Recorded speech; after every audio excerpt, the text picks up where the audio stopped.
Morning, guys, and welcome to another episode of Old Fiddles New Life. Doing something a little bit different today. I've been watching some YouTube shows about these guys that do guitar repair. Well, I've never done guitar repair, but I am a long-time guitar player. That's how I started off with Maynard's old-time fiddlers. I was playing guitar, then switched to fiddle. But anyway. I was watching those shows and I decided, you know what? I need to get my old guitar out. I have not played it literally in years, and that's a very sad story. I mean, I've been living here in this one location for about 17 years. I bet it's been at least 5, maybe 6 or 7 years since I played. And so anyway, I got this out, and I decided it's time to do something with this. This is a Hohner HG310. What do we call it? HG310 limited edition. You'll see it better in future episodes here.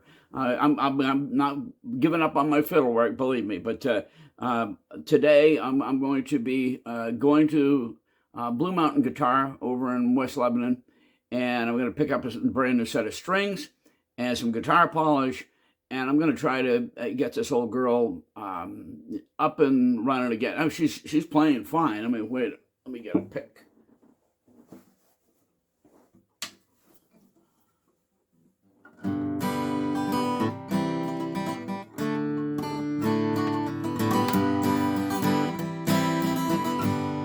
Okay, she plays really well. Okay, the Hohner HG310 series were all handmade in Japan, and they've got mine is a serial numbered one.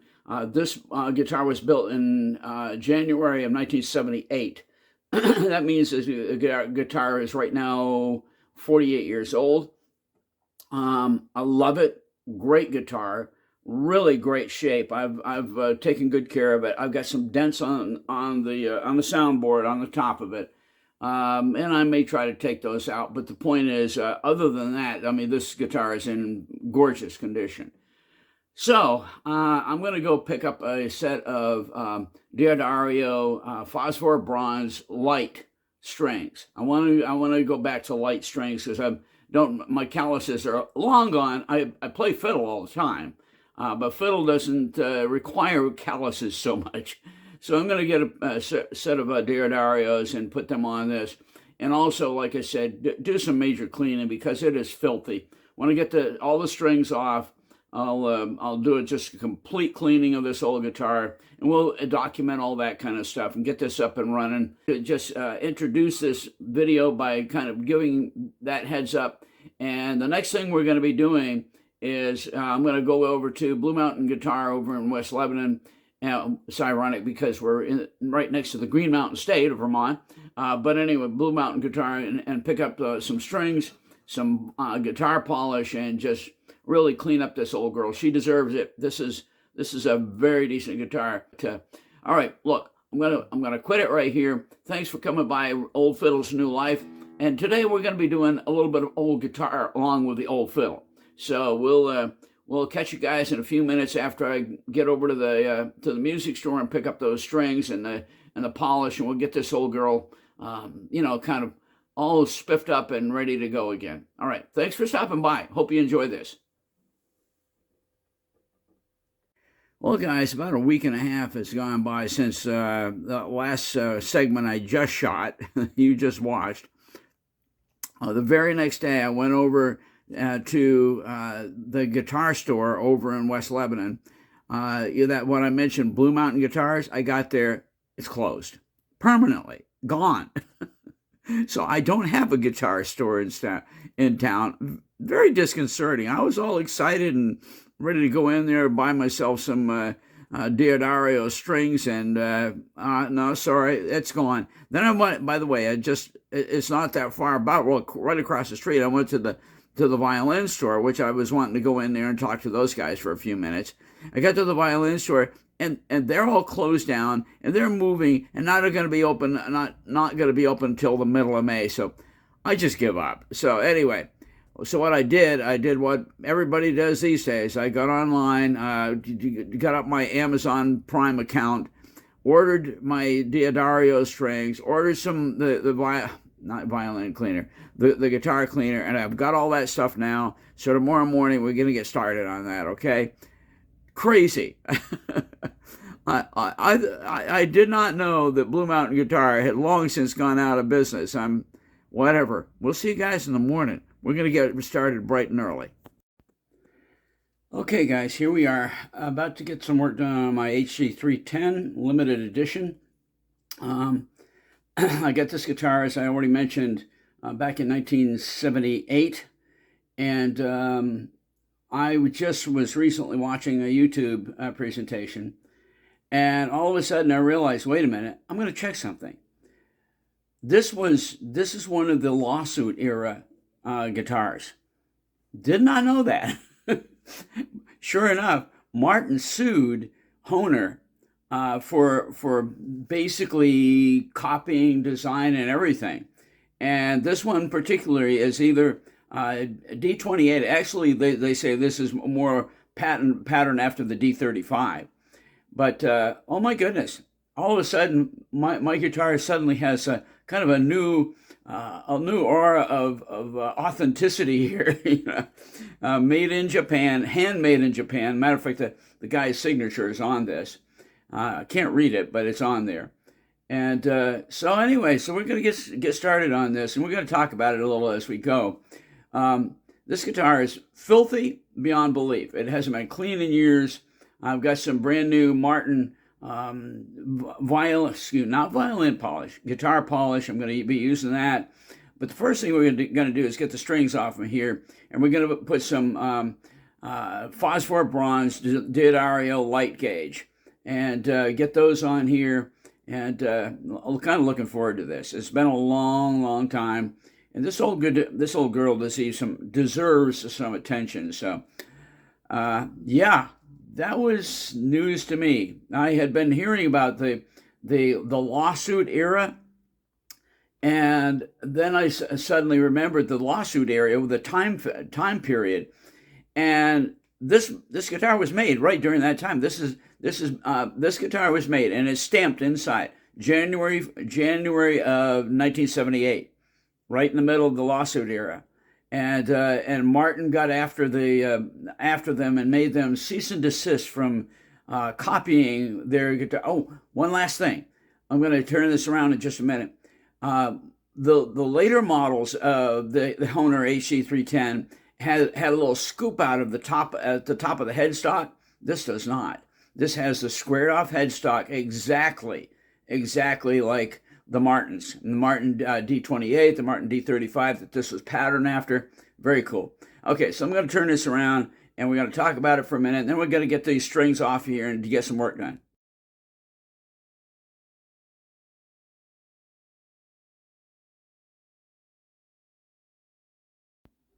All right, here's that squared off headstock. Now, by the way, with the trim around it, I was told that right after I got this guitar that one of the things about the D35, I guess, they had white edge trim. This has it all along, including your dots in the edge to mark where you're at. Has snowflake, mother of pearl, yeah, kind of the mother of pearl snowflake, all the way up the headstock, all the way up the fretboard.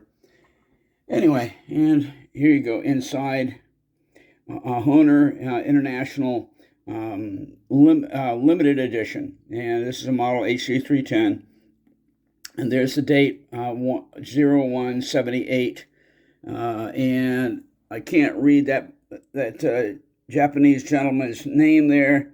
Good luck with that. I can't read it. So, all right, let's get started. There's the one last thing I wanted to point out. Handmade for Hohner. And all these HG310 and limited editions were all handmade. So yeah, kind of nice to know I've got a nice guitar with some provenance to it. All right, let's get started here. Kind of feel like I'm working backwards.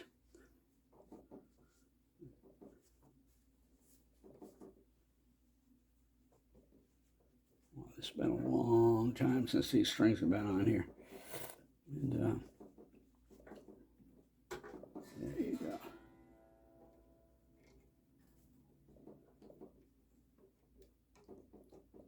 Let's see, there we go. Come on out. There we go.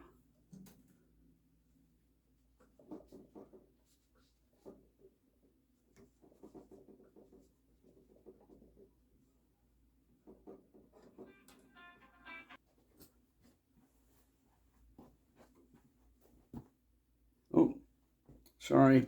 Had to take a phone call.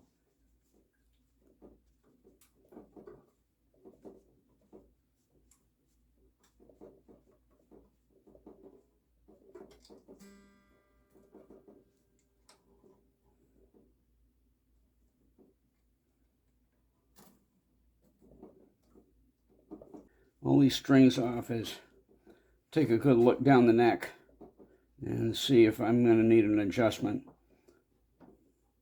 This has a truss rod for making that adjustment if I need it, and I think I may. As keep in mind here, this guitar was made in 1978, and that's a good long while ago. Doesn't matter. Okay, there we go.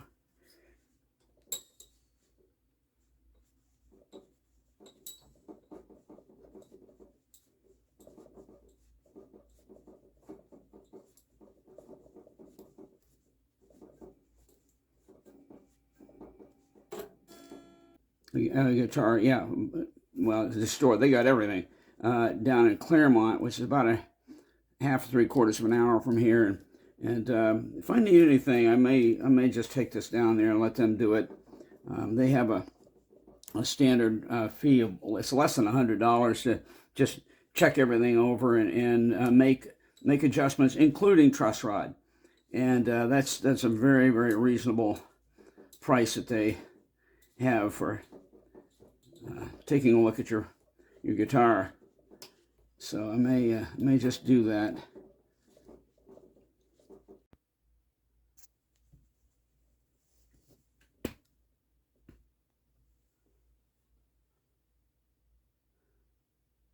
All right, is that running?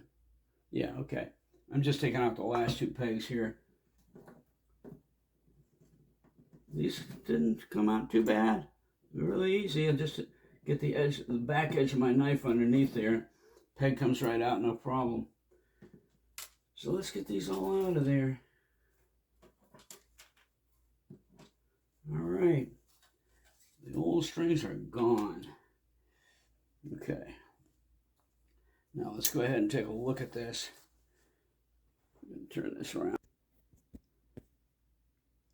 One thing about it, this shows I've played it quite a bit. And I have played it quite a bit over the years. It's funny, you don't think about it, because the years go by and you play it and you play it at all these different times, and I can feel that. Yeah, I can feel that. It probably needs some dressing. Okay. All right.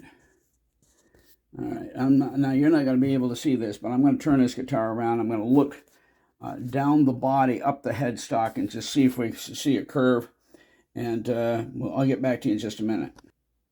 Well, if there's a curve, there's not much of a curve. I had this steel edge.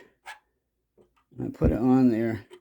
I ran this right up to where it meets the ran it where it meets the bridge, and it's just about flat. It's interesting because as I'm looking at this, I can see that fret is definitely worn. Can you see that? Yeah. Wow. Huh. How about that, sports fans? Okay. All right, we're gonna flip it over. Oh, by the way, I was looking at the D35 and the trim that they have on it, in the special inlay. You're about looking at it right there. Okay, let's turn it over. I'll show you there. Show you the rest. It's so cool. It's really a handsome thing. That's what we're talking about right there. Isn't that pretty? And it goes all the way back up right up the tail. Very, very nice. What a pretty thing. Okay, it's time for some cleaning. And I'm probably going to do a rice shakeout too and clean the inside of it when I'm done with all the external cleaning. So let's get to work on that. Okay, so it's early in the morning. I'm back at my Hohner HG310, and I decided I'm going to do the fingerboard. So I was watching a couple of videos last night, and basically what it comes down to is the one thing I have found this stuff useful for, the Martin Company guitar polish and so forth, is working on the fretboard. Basically, what I've done is spritz it all the way down, like 3 or 4 at a time, and then I'll take some fine steel wool and I'll go all over it because before that, I've got to have a part of a video where I show this. Before that, what was showing was that there was just really clear, almost indentation marks, but more just more grunge that had built up underneath the where the strings were. And so anyway, what I've been doing here is going over and using the steel wool, using the polish, and I scrub it down, and then I wipe it off and look at the crud on this. Look how much stuff was on it. When you played it for many, many years and not done anything to it to clean it, this is what you get.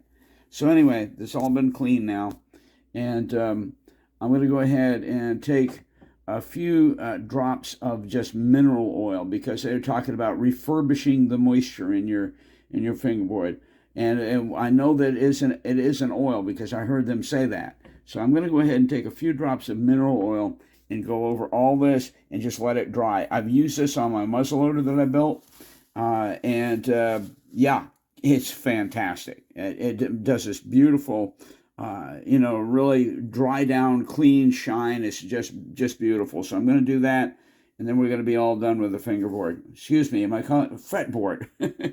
I'm not on a violin here. Anyway, I'll be all done with the fretboard after that. Okay, that's just with about 2 seconds of going over it with some mineral oil. I'm going to finish this out all the way down. I need to get some more up next to the nut there. And then we're just going to let it sit, and that'll be completely dried down. It'll be beautiful. Put some nice natural oils back into the rosewood. After doing all the fretboard with the mineral oil right there, that's what I got off from it. So even after using the Martin guitar polish cleaner, there was more stuff even on it than I thought. So, but anyway, I've gone over all this now, and it's looking good. We're going to let this dry down for a bit, and then I'm going to wipe it dry with a clean paper towel, and we should be good. And then we'll get some strings on a little bit later.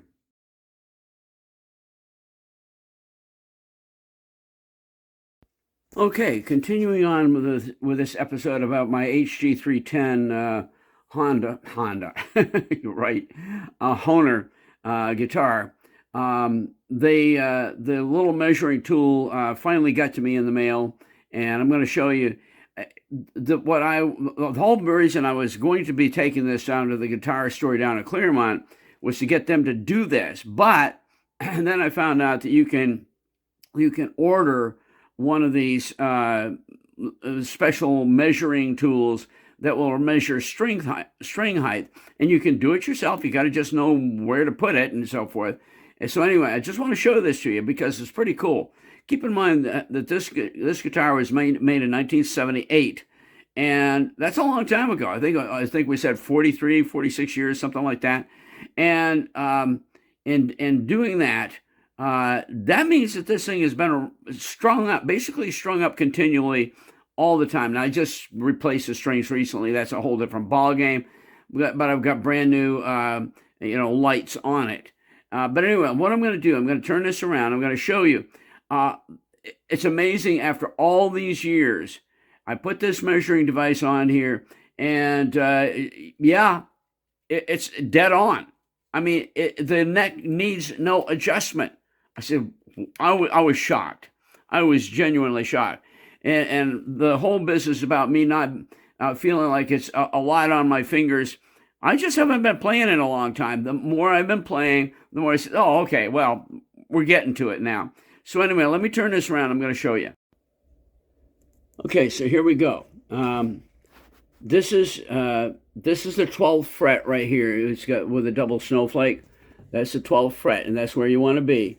Okay, so I'm going to see if I can get this zeroed in right there.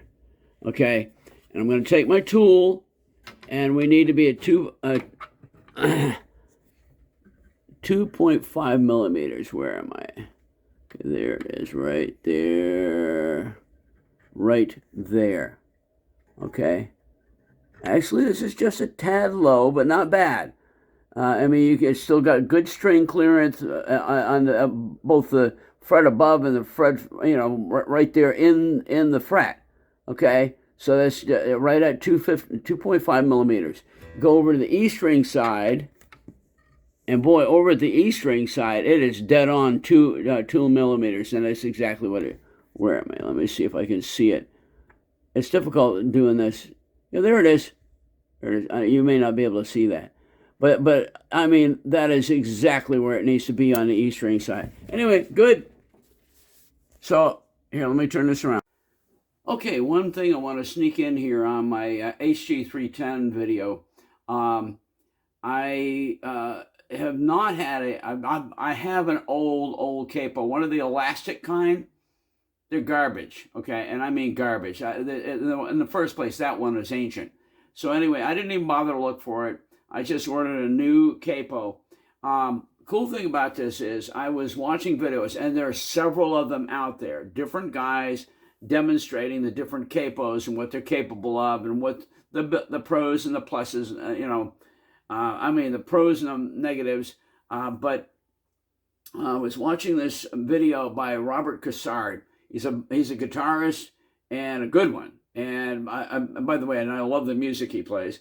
But I was watching that, and he has quite a collection of guitars. And what he did, he demonstrated all the different ones that he had used, but it was not boring. Okay, and he showed in each one how it didn't handle this particular guitar, and finally what it came down to. And I mean, you go look at your own videos on this, but finally what he came down to, he said this is the capo that is reputed to kind of have it all. In other words, it'll work with almost any guitar. And so what it is Diodario Pro Plus capo. Okay, this is it. I just got it in my ordered it from Amazon, and the thing I like about it, and I haven't even taken this off the card yet. I'm going to do it right now. But anyway, the thing that's interesting about this is it's not a clamp. What it is you put it on the instrument, and once it's on the neck of the guitar, the only thing that it does is this stays evenly right on the strings, right about a 1/4 of an inch right behind the fret. Okay, and then you just tighten this little thumb screw here, and what that does, it leaves it right where it is. In other words, the capo that is on the strings just above the fret stays right where it is. You're not putting any more pressure on either side. It stays the same pressure, and then you apply this thumb screw, and it just pushes it evenly right all the way. Anyway, all I can say is I watched him with his whole collection of guitars doing this. Worked perfectly every time. And the cool thing is intonation was right on the button every time. So anyway, I was impressed after watching 2 or 3 of these videos from different guys and so forth. And so I went ahead and ordered this one, the Diodario Pro Plus capo. And I'm gonna get this set up on my guitar, and I'm gonna start. I'm gonna do My Sweet Lord. I'm not gonna be singing it, but I'm gonna be doing the My Sweet Lord open, and then I'm gonna do it 2 frets up, and I'll show you how it comes out. Okay, here's open.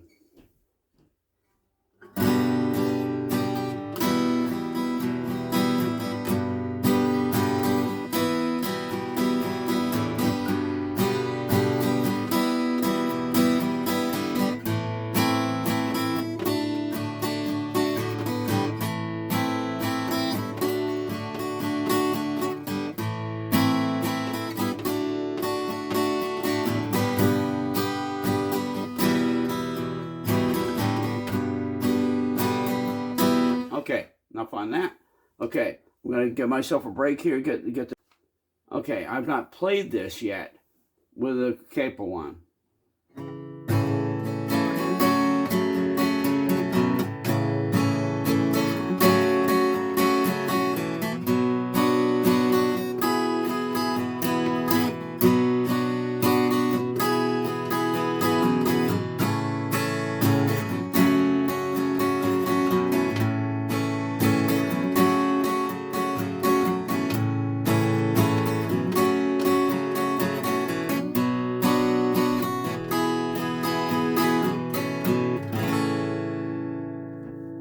What do you think, guys? I love it. I love it.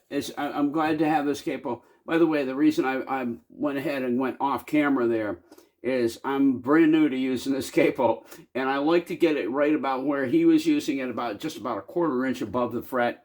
And by the way, when playing it with the capo on, it does sound. Well, I can hear George Harrison and how he played it in my head. And you can tell it's that 2 frets up that makes all the difference. Like I said, I actually watched a video of him playing this, and it was 2 frets up. So anyway, okay. Well, listen, thank you for stopping by this episode of Old Fiddles, New Life, plus guitar this time.